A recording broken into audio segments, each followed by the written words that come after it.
And they might look kind of big and clumsy, but actually they're very nimble and agile, like their other relative, the mountain goat.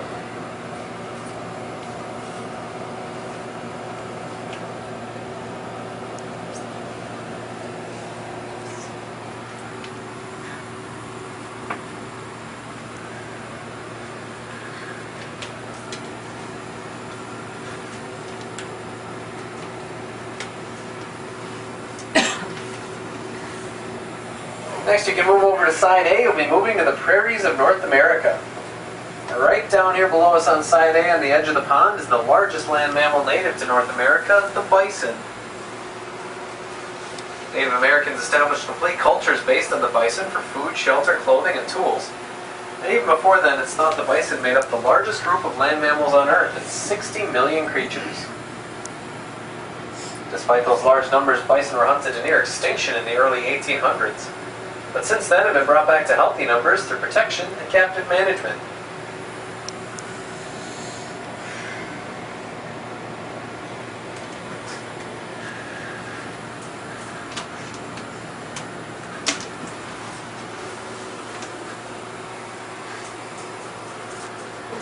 Another one of our bison lying right down on the fence as we move up a little bit here to the other side of the pond.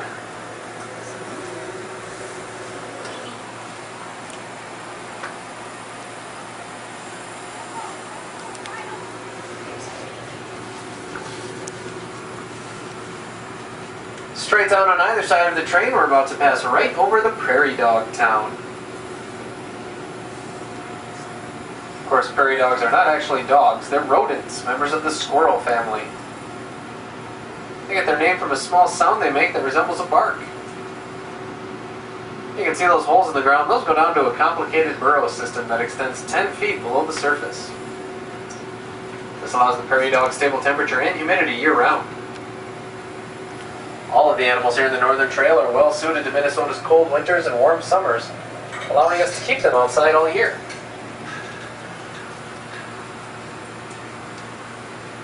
Back on side A, up on top of the hill in the shade up there next to the fence, those little brown animals are pronghorn. The pronghorn is the fastest hoofed animal in the world, running at speeds up to 60 miles an hour. That's second only to the cheetah's 70 miles an hour. However, unlike the cheetah, which can run at full speed for only 10 to 20 seconds, the pronghorn can run at top speed for over 5 minutes. This led the Native Americans to nickname the pronghorn the Phantom of the Prairie.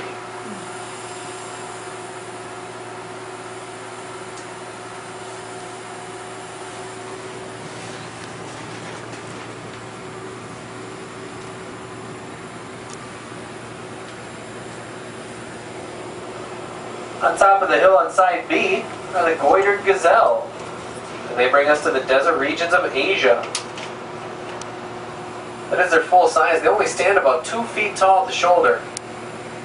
Don't let that fool you. They eat about 30% of their body weight every day just in grass and leaves.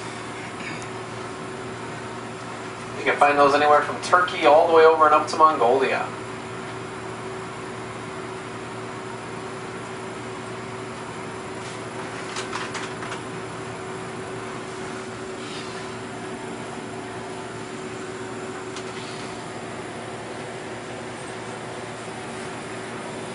Now we'll come out of the trees on side A and enter Africa. The first thing to see back in the back left corner along the back fence, the brown striped animals back there are bongos.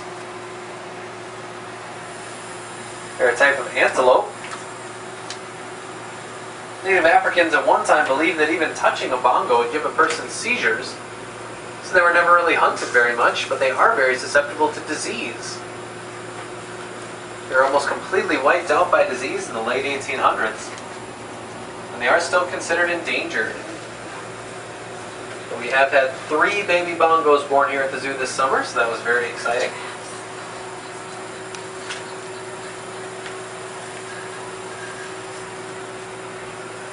And as we come up to the viewing platform, you can't miss our articulated giraffes. Both of our giraffes are male. They stand about 16 feet tall and weigh about 2,000 pounds. That's actually a little bit on the small side for an adult male giraffe. They are the tallest living land animal, and even with that long neck, they still only have 7 neck vertebrae, just like most mammals, including you and me. Of course, they're a lot longer to make up that distance.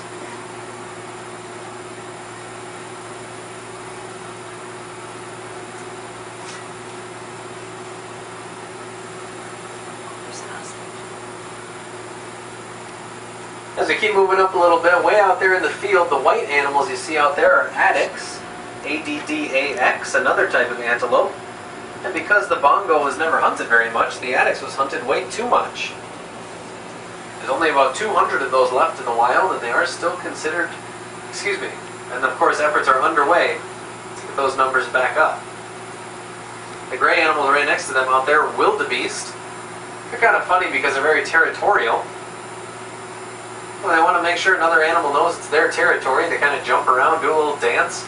They look kind of silly doing it, so they've been nicknamed the clown of the savannah. And right down below us on side A as you go by, some ostriches are sitting down there. They're the largest living bird. Males reach about 8 feet tall and about 300 pounds. These are all females, so they're about 5 or 6 feet tall and in the mid-200s.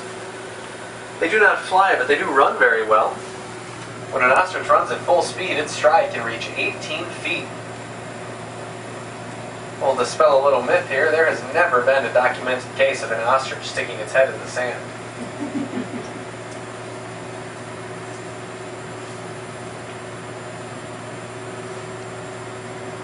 And we'll go back to side B and back to Asia with the Asian wild horses.